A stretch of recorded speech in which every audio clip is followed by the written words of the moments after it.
사람이 살면서 제일 필요한 게 있다면 뭘까요? 여러분들은 딱 하나만 필요한 게 있다고 생각하면 뭘까? 이런 때 기회죠. 우리 아내, 우리 남편 뭐 이런 얘기 하시면 좋은데, 그건 그렇다 치고 그런 거 말고요. 우리 마음에 꼭 하나만 남겨둘 게 있다면 뭐가 있으면 좋으시겠어요? 희망이 아닌가 하는 생각을 해봐요. 여러분, 희망 가지고 살고 계세요? 어떤 희망이 있을까요? 당장 짧게 오늘 내일 가까운 미래의 희망이 있을 수도 있고, 더 멀게 몇 년 후, 한 10년 후, 20년 후 생각하면서 희망을 가질 수도 있겠죠. 근데 희망이 없는 인생은 살아있지만 참 재미없을 것 같아요. 기다리는 것도 없고 기대하는 것도 없고 그걸 위해서 노력하는 어떤 그런 마음도 없으니까요. 근데 희망이 없다. 그러면 참 슬프겠죠. 오늘 말씀의 제목을 그렇게 한번 접근해 보면 어떨까 생각해요. 말씀 제목은 의인은 없다예요. 사도 바울이 로마서에다가 그렇게 썼어요. 의인은 한 명도 없다고요. 많은 게 생략된 말이겠죠. 하나님 앞에서 의로운 사람은 아무도 없다, 이런 얘기일 거고, 그 말을 뭐라고 시작하냐면요, 기록된 바라고 시작해요. 무슨 얘기죠? 이게 내 말이 아니라 성경에 기록되어 있다. 의인은 없다. 시편 말씀에 기록되어 있어요. 시편에 그런 얘기를 하고 있어요. 성경 말씀이 의인은 없다고 얘기를 하고 있고요, 사도 바울이 지금 그 말씀의 구약 성경의 권위를 가지고 자기가 볼 때도 세상에 의인은 없다, 한 명도 없다라고 얘기하고 있고요. 의인은 없다는 얘기가 무슨 얘기일까 하는 생각을 했어요. 그러면서 제가 희망에 대한 생각을 한 거예요. 의인은 없다는 얘기는 착한 사람이 없다는 뜻일 뿐만 아니라 옳은 사람이 없다는 얘기고요, 옳은 사람이 없다는 얘기는 올바른 삶을 살 수가 없다는 얘기고, 그러면 한 사람 개인의 얘기가 아니라 모든 사람들이 그렇다면, 한 개인은 물론, 가정은 물론, 교회 같은 공동체, 어떤 한 사회, 인류 전체를 봤을 때도 역사가 길어져 봐야 별 희망이 없다? 이런 얘기로 바꿀 수 있는 얘기죠. 그렇죠? 의로운 사람이 한 명도 없다면 그 의롭지 않은 사람들이 모인 세상이 어디로 가겠어요? 성경에서 그것을 보여주는 게 사람들의 의롭지 않음, 죄만 지음으로 인해서 하나님 앞에 심판받는 얘기잖아요. 그 심판 이후의 인간인데도 사도 바울이 보기에 달라진 게 없다는 거예요. 의인은 없고 희망은 없다, 그런 얘기를 하고 있어요. 오늘 말씀을 그렇게 보면 돼요. 근데 오늘 우리끼리 예배하면서 하나님의 말씀이라고 하면서 의인은 없다, 희망은 없다, 이게 결론이면 안 되죠. 결론은 아닌 것 같아요. 뭔가 얘기하려고 그 얘기를 하는 것 같습니다. 오늘 본문 말씀을 화면에 좀 띄워주시고요, 그걸 보면서 얘기를 하면 좋을 것 같아요. 사도 바울이 구약 성경의 시편 14편에 나오는 말씀을 인용하면서 의인은 없다고 얘기하고 있어요. 이거는 분명히 성경이 말하고 있는 바예요. 그러니까 신약도 그렇게 말하고 있고, 바울의 목소리를 통해서 구약도 그렇게 말하고 있는 거죠. 그러니까 틀림없는 얘기예요. 피할 수 없는 얘기예요. 여러분들의 개인적인 생각은 어떠세요? 나 스스로를 돌아볼 때 내가 괜찮은 사람, 착한 사람, 의로운 사람이라는 생각이 드세요? 나 말고 그러면 우리 집에 있는 우리 가족들을 볼 때, 야, 우리 가족들은 진짜 법 없이도 살고 그냥 놔두면 하나님 뜻대로 살아갈 사람들이야, 이런 생각이 드세요? 우리 교회 주변 사람들을 볼 때는 어떠세요?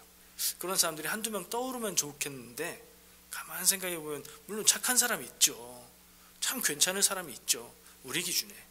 하나님의 기준에서 볼 때는 없다라고 얘기했을 때, 아니 있어 라고 말할 자신은 없는 게 사실이에요. 성경이 그렇게 얘기하고 있고 우리도 반박할 만한 다른 게 없는데 아니라고 할 수가 없어요. 그 말을 그대로 따라서 생각해 본다면 의인은 세상에 한 명도 없다는 얘기예요. 아, 이런 슬픈 얘기가 있어요. 말씀은 계속 이렇게 얘기하고 있어요. 깨닫는 자도 없대요. 무엇을 깨닫는지가 안 나와 있죠. 뭘까요? 하나님의 말씀, 하나님의 진리, 하나님의 뜻, 뭐 이런 게 들어가면 될 거예요. 하나님의 마음을 아는 사람도 없어요. 하나님의 뜻을 아는 사람도 없어요. 알 수가 없어요. 사실은 사람으로서 하나님의 뜻과 계획을 알 수가 없어요. 이건 능력의 문제이기도 해요. 근데 그 다음 나오는 말씀은 이래요.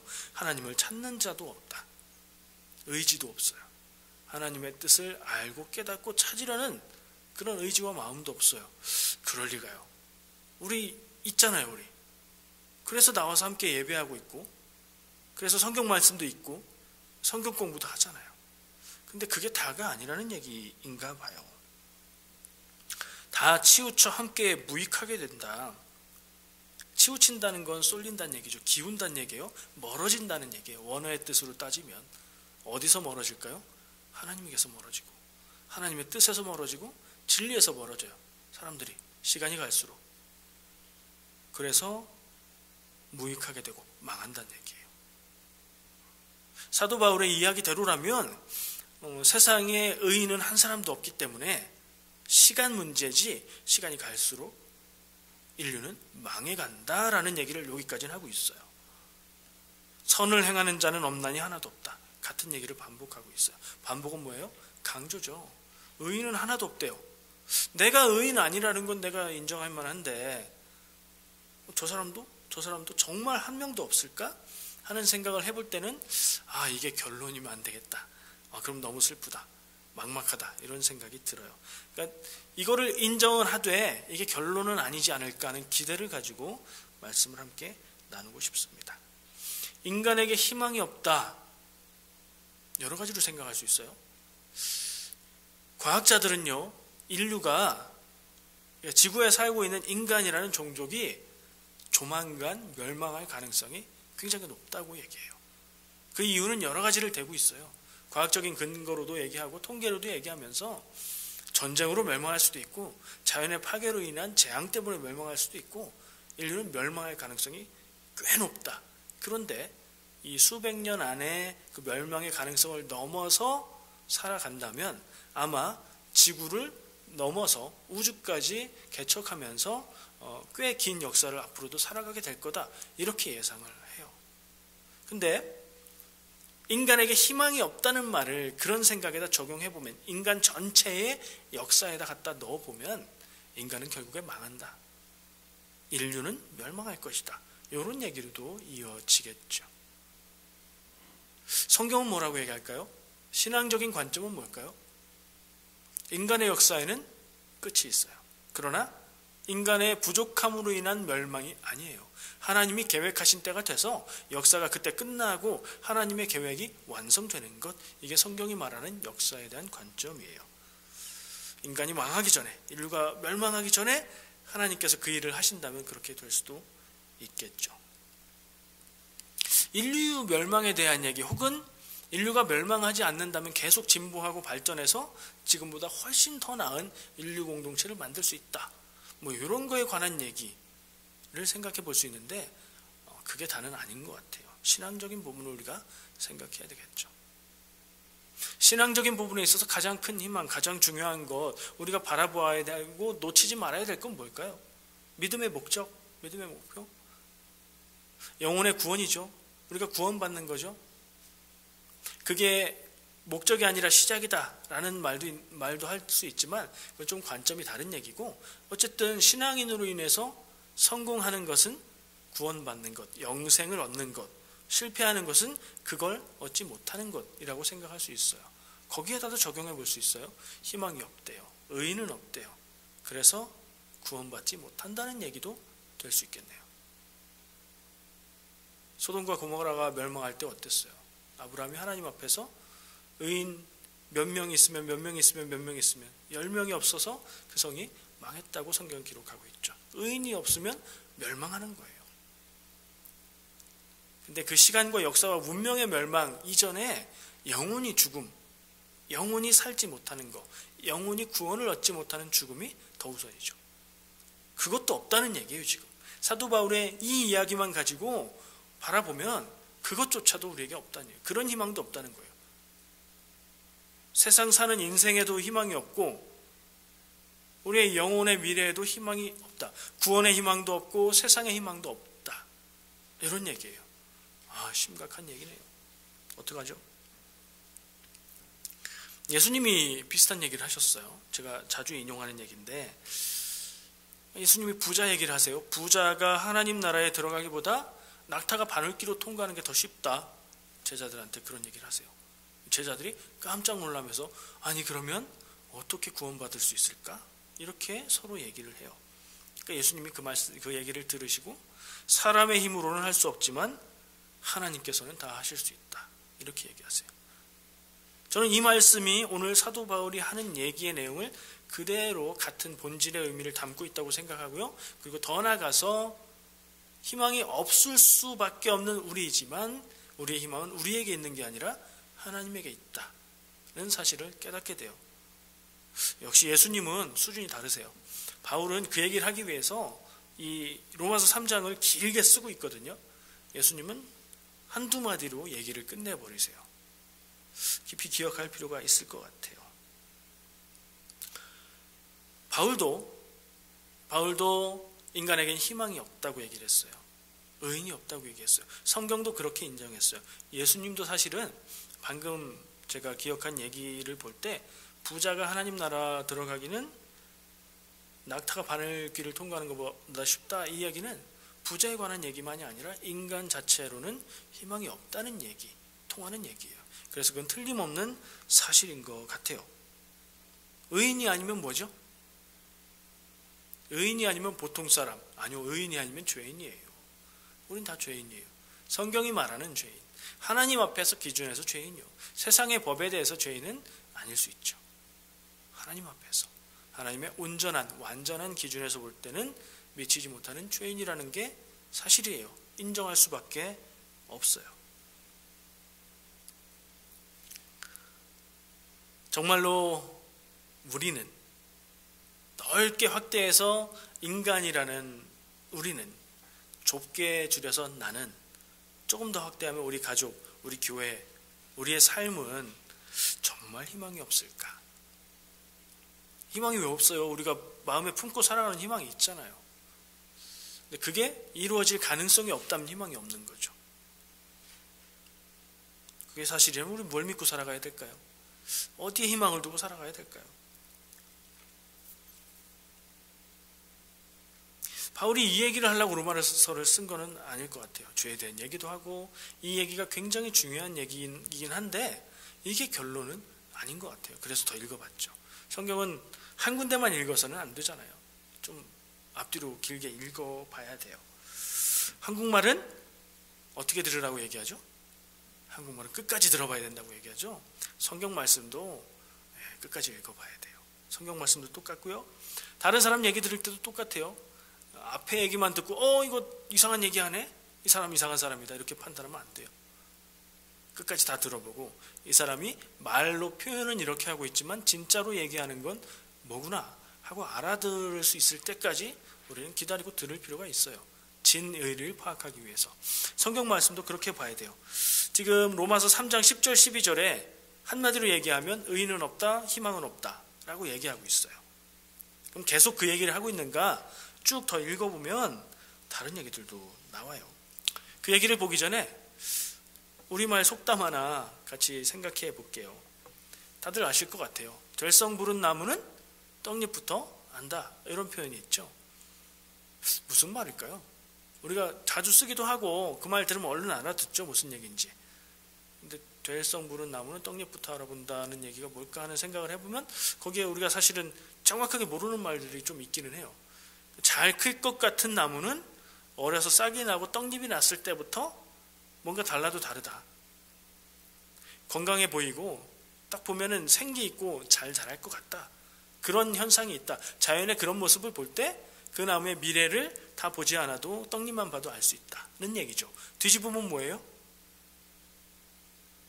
떡잎이 나오고 싹이 나고 떡잎이 났는데 누렇고 시들시들하고 시컴시컴하면 얘는 병약하고 혹은 자라지 못할 가능성이 있다는 판단을 할 수 있다는 거죠.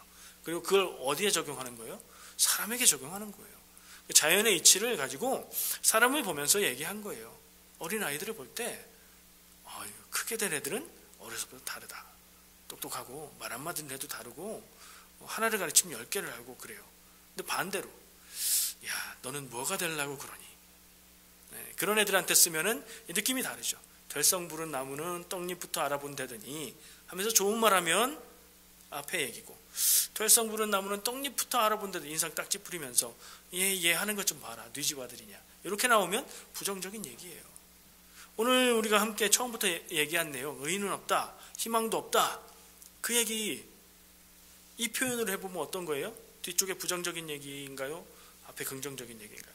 사람을 보아하니, 사람이 사는 모양이, 내가 살아가는 꼴이 야, 나중에 정말 크게 되겠구나, 하나님의 기쁨이 되겠구나 하는 쪽인가요? 아니면 야, 맨날 하나님 앞에 도와주세요, 풀어주세요, 해결해 주세요, 기도만 하고 골칫거리고 하나님 앞에 참 힘들다, 이런 느낌인가요? 그건 뭐 말할 수 없어요. 내가 스스로 생각하는 거죠. 근데 그 얘기를 통해서 저는 생각해 보고 싶은 게 있어요.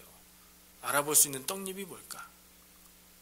오늘 처음부터 얘기하고 있는 나, 우리, 인간 전체를 생각하면서 앞을, 희망을 찾을 수 있는 그 떡잎이 뭘까? 한번 생각해 보자고요. 인간에게 있어서 떡잎이 뭐예요? 떡잎은 싹이 난 다음에 자라서 나온 그 처음 거잖아요. 처음 인간을 생각해 보죠. 누구예요? 몰라서 대답 안 하시는 건 아니죠. 처음 인간 아담 그리고 하와였죠. 그 사람들은 어떻게 됐어요? 조상님이니까 좀 존중은 해야 될 텐데, 하여튼 그분들은 어떻게 됐어요? 하나님 앞에서 하나님과 동행하면서 평생을 영광 돌리면서 살다가 주어진 시간을 마쳤나요? 아니에요. 그들이 한 일은 하나님이 주신 낙원 에덴 동산을 잃어버릴 수밖에 없는 일, 죄를 지었어요. 죄. 하나님 앞에 불순종의 죄를 지어서 낙원에서 쫓겨났어요. 그래서 인간의 삶이 지금 이렇게 힘들고 어렵다, 이런 얘기를 하고 있죠. 인간의 삶이 이렇게 힘들고 어렵고 그렇게 살아야만 겨우 살아갈 수 있는 삶이 뭐냐? 죄 때문이다 라는 얘기를 하고 있는데, 인간의 떡잎이라고 상징적으로 볼 수 있는 아담과 하와는 죄의 유혹에 넘어가서 쫓겨났어요. 하나님의 사랑 밖으로 쫓겨난 건 아니지만 하나님이 허락하신 낙원에서 쫓겨났어요. 그 떡잎의 모습을 볼 때 인간의 역사의 끝은 어떨까요? 그렇게 생각하니까 또 암울하네요. 우리 박치아 장로님이 잘 아실 것 같은데, 싹이 날 때 딱 건강하게 나오는 싹들은 건강하게 자랄 수 있죠. 싹이 날 때 좀 비실비실하면 약할 게 예상이 되죠.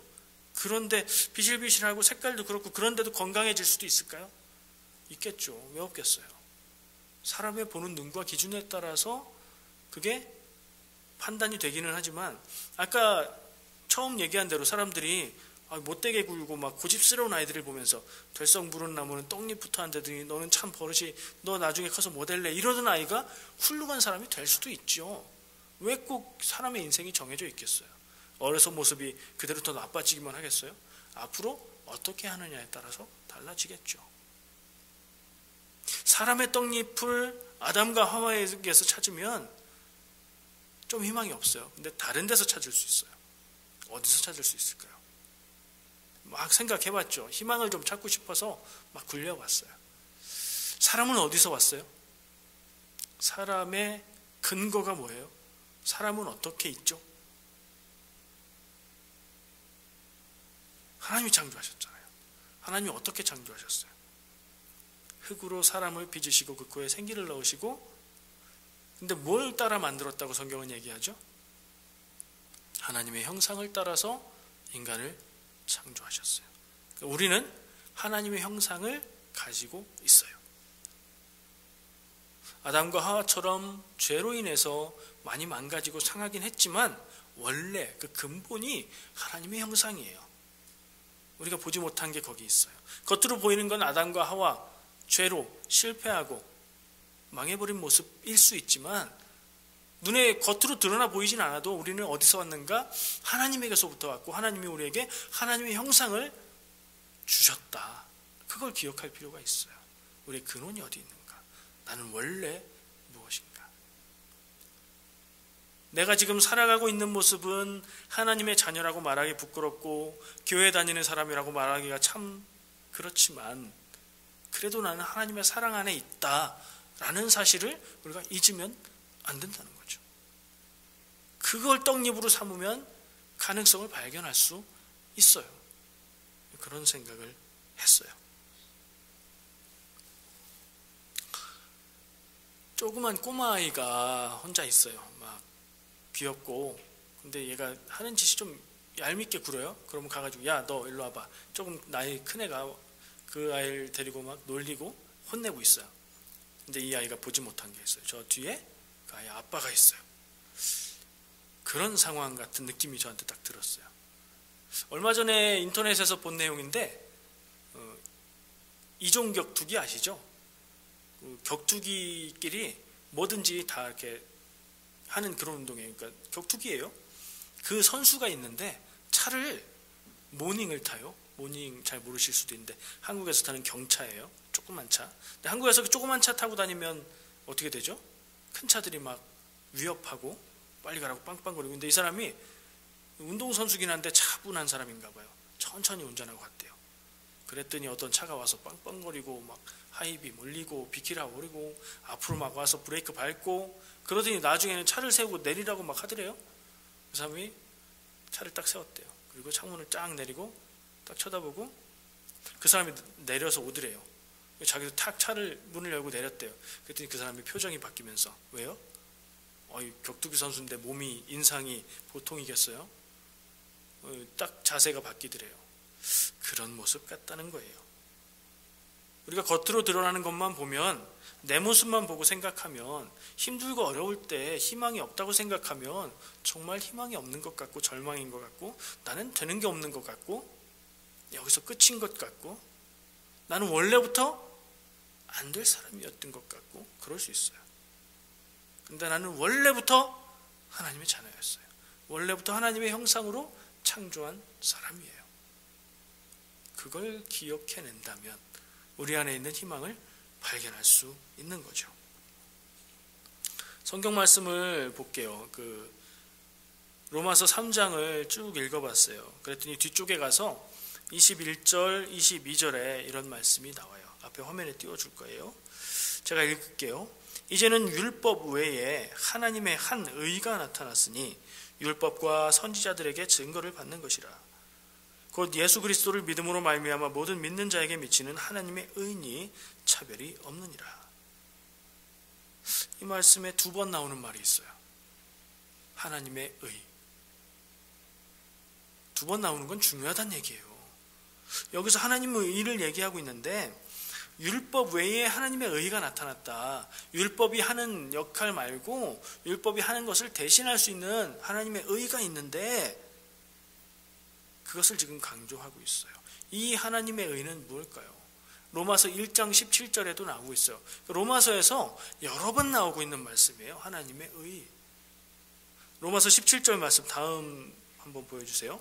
복음에는 하나님의 의가 나타나서 믿음으로 믿음에 이르게 하나니 기록된 바 오직 의는 믿음으로 말미암아 살리라 함과 같으니라.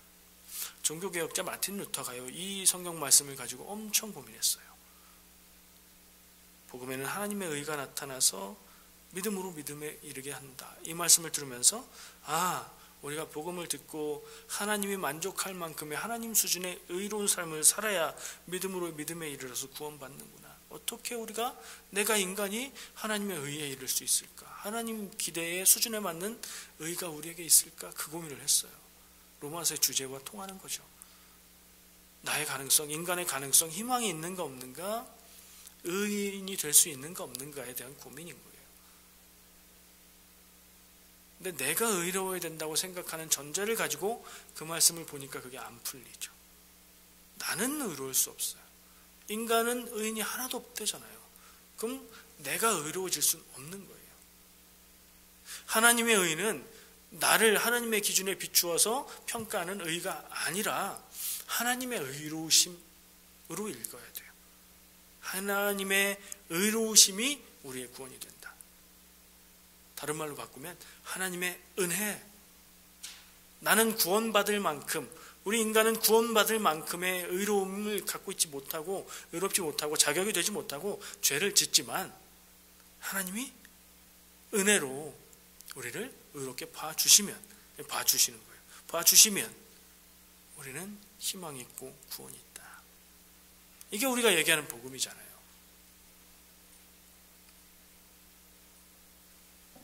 루터가 그것을 깨닫고 종교개혁의 근간이 되는 루터의 신학을 세울 수 있었어요. 율법으로 얘기하는 것, 그리고 스스로 자기가 뭔가를 이루어서 하나님 앞에서 의로워지는 것이 아니라 하나님의 은혜로, 그것이 하나님의 의가 되어서 우리의 의로움을 하나님이 이루신다. 그렇게 깨달았던 거죠. 하나님의 의로우심은 결국은 인간을 향한, 나를 향한 하나님의 은혜요 사랑인 거예요. 이게 없으면 성경도 없고 복음도 없고 아무것도 없어요. 이 모든 것에 교회의 하나님의 성경 말씀의 복음의 기본이 하나님의 사랑인 거예요. 하나님의 은혜인 거예요. 그걸 깨달으면 열쇠를 가진 거예요. 열 수 있어요. 구원의 길을 우리가 볼 수 있어요. 나에게서 찾을 수 없는 희망을 하나님에게서 찾을 수 있어요. 예수님 말씀, 아까 우리가 기억한 말씀, 사람의 힘으로는 할 수 없으나 하나님은 다 하실 수 있다. 그게 그 얘기인 거예요. 이어지는 말씀을 볼게요. 23절 24절. 모든 사람이 죄를 범하였음에 하나님의 영광에 이르지 못하더니, 모든 사람이 죄인이라서 하나님의 기준에, 하나님 수준에서 볼 때 의인이 되지 못한다. 죄인이다. 그 수준에 이르지 못한다. 이게 우리의 현실이다. 그 얘기죠. 24절. 그리스도 예수 안에 있는 속량으로 말미암아 하나님의 은혜로 값없이 의롭다 하심을 얻은 자 되었느니라. 여기에 희망이 있네요. 그리스도 예수 안에 있는 속량, 그것으로, 그것은 어디서 오는가? 하나님의 은혜로 오는 것이고 값없이 무료로 우리에게 주어지는 것이고, 우리가 어떻게 되는가? 의롭다 하심을 얻게 된다. 요 얘기를 하려고 의인이 없다는 얘기를 한 거였네요. 우리가 의인이 아니라고 절망할 필요가 없어요. 내가 괜찮은 사람이 아닌 것 같다고 해서 절망할 이유가 없어요. 내 구원의 근거는 내 상태가 아니라 하나님의 사랑이기 때문에요. 이제 얼굴 좀 피셔도 돼요. 우리의 삶엔 희망이 있어요. 우리 인생엔 희망이 있어요. 우리 교회에겐 희망이 있어요. 우리 안에는 없어요. 하나님에게 있어요. 하나님의 일을 이루시는 것, 그것이 우리에게 희망이 되는 줄 믿습니다. 23절 말씀은 결국에 다시 한번 희망이 없음을 확인하는 내용이고요. 24절에서는 그리스도 예수 안에 있는 속량이라는 것을 얘기하세요. 그게 그 복음이죠. 예수님 안에서 우리가 예수님의 죽으심을 통해서 우리의 죄의 사함을 받는 그 구원, 복음을 얘기하고요. 그게 어떻게 되느냐를 얘기할 때 하나님의 은혜로 된다고 했어요. 내 구원에 있어서 내가 하는 게 아니라 하나님의 은혜로 된다는 얘기예요. 그럼 나는 아무것도 할 것이 없는가? 그렇진 않아요. 하나님의 은혜로 구원받은 백성이 된 후에는 우리는 그 구원받은 백성의 모습에 맞는 삶을 살아가려고 애쓰는 거죠. 그러나 그 노력으로 인해서 우리가 구원받는 건 아니에요. 값없이라는 표현이 있었죠. 값없이는 공짜라는 거잖아요. free. 구원이, 우리의 희망이 값이 없다는 얘기는 값어치가 없다는 얘기로 들리기도 하죠. 그냥 공짜로 가져가세요 하는 것들은 어때요? 돈 받기는 값어치가 안 나가니까 그런 거죠. 근데 이 구원은 달라요. 완전히 반대예요. 너무나 가치가 크고 귀하고, 그런데 우리 안에는 그 가치를, 대가를 치를 만한 능력이 없기 때문에 우리는 하나님이 주시는 그 은혜와 사랑과 구원을 받을 그 대가를 치를 능력이 우리에게 없기 때문에 값없이 줄 수밖에 없는 거예요. 그래서 값없이에요. 가치가 없어서가 아니라 가치가 너무 크기 때문에 갚을 수 없어서 값없이 주신대요. 주시는 게 뭔지도 중요해요. 의롭다 하심이라고 표현했어요. 우리말로 되게 꼬여있는 것 같은 어려운 표현이에요. 의롭다 하심을 얻은 자가 되었다. 의로운 자가 되었다 하면 쉽잖아요. 의롭게 되었다 하면 쉽잖아요. 근데 의롭다 하심을 얻었다라고 표현하고 있어요. 그러니까 의로워진 건 아니에요. 하나님에게서 희망을 찾고 복음을 믿음으로 우리가 구원받고 그런다고 해서 내가 존재 자체가 본질적으로 싹 변해서 의인이 되는 건 아니에요. 구원받아도 은혜를 경험해도 하나님과 동행하면서 살아도 우리는 본질적으로 죄를 짓고 또 후회하고 그런 이전과 다르지 않은 사람이라는 얘기예요.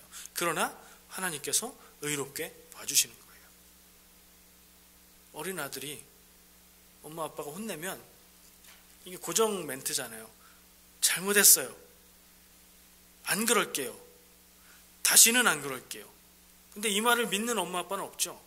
잘못했어요는 뭐 진심으로 받아들일 수 있는데 다시는 안 그럴게요는 벌써 몇 번째인지 몰라요. 그러나 그렇게 말하는 자녀는 용서받죠. 그 태도를 의롭게 보는 거잖아요. 그 태도를. 얘가 아직 엄마 아빠의 기준에 맞는 수준은 안 됐지만 엄마 아빠의 말을 듣고 순종하겠다는 그런 태도를 보이고 있잖아요. 우리가 하나님 앞에서 그렇게 하나님의 말씀을 따르겠습니다. 그리고 할 수 있는 대로 따르려고 애쓰고 그렇게 살아갈 때 하나님이 그것을 의롭다고 봐주시는 거라는 거죠. 의롭게 되는 게 아니라. 우리는 의인은 아니에요. 옛날이나 지금이나 의인은 아니에요. 하나님이 의롭게 봐주시는 존재인 거죠. 2월달 말씀의 전체 주제를 실패라고 정했어요. 실패는 별로 안 좋잖아요. 근데 좋은 말도 있죠. 실패는 성공의 어머니다. 그러니까 실패를 잘 하면 성공할 수 있다, 이런 얘기죠. 실패는 성공의 어머니가 될 수 있는 그런 실패를 해야 되는데 실패로 끝나는 실패면 망하는 거죠. 제가 그래서 그걸 이렇게 표현해요. 실패는 두 가지가 있습니다. 하나는 하면 안 되는 실패입니다. 그거는 실패해서 망하는 것으로 끝나는 겁니다.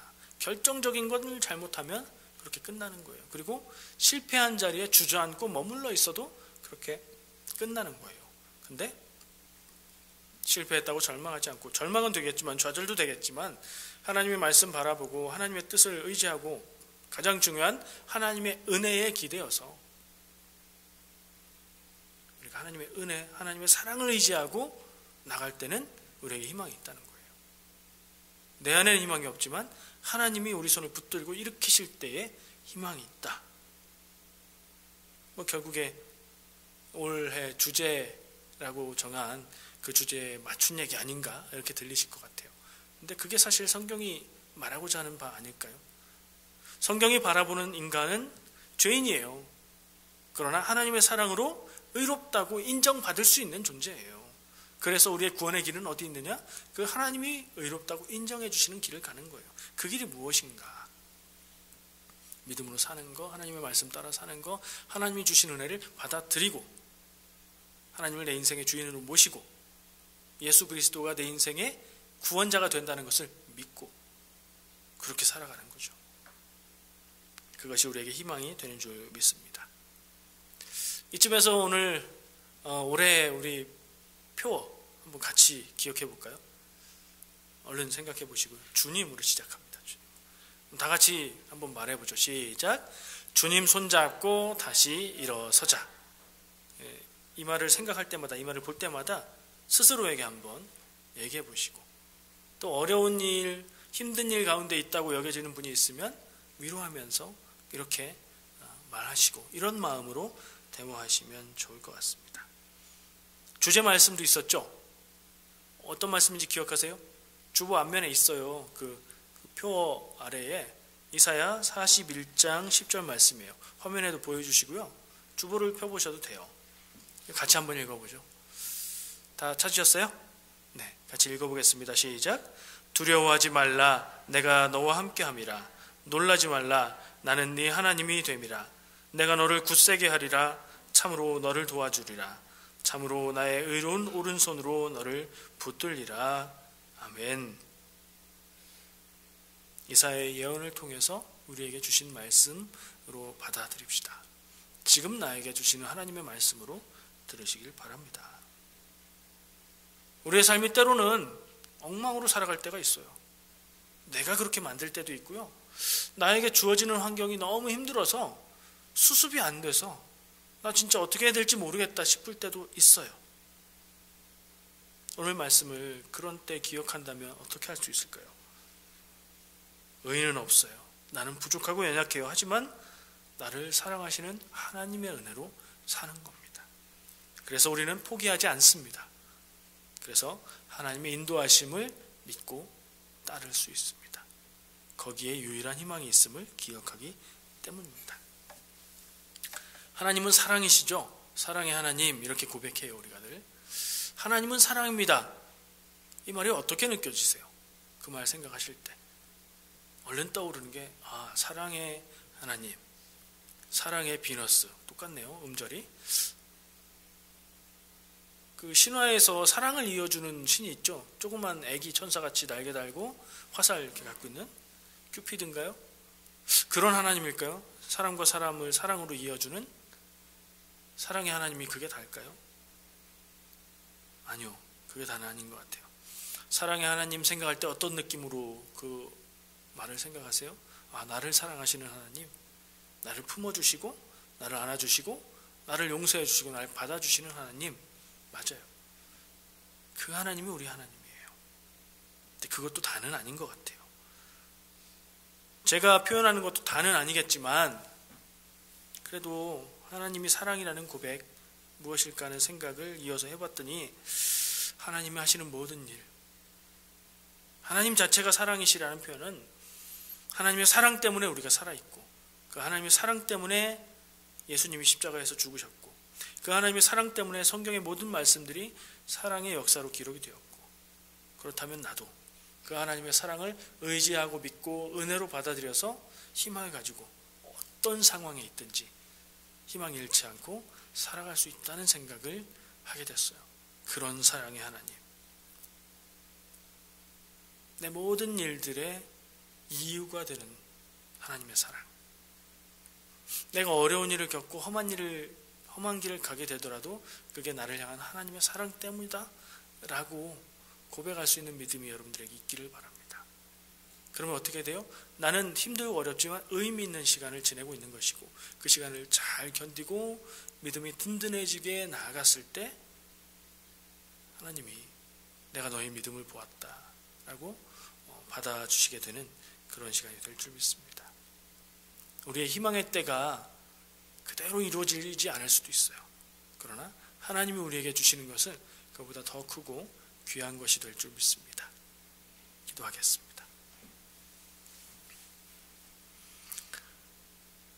사랑과 은혜의 주님, 우리가 하나님의 사랑, 하나님의 은혜를 경험하기 원하고 그것을 의지해서 나의 부족함을 그럼에도 불구하고 주님 앞에 나아갑니다.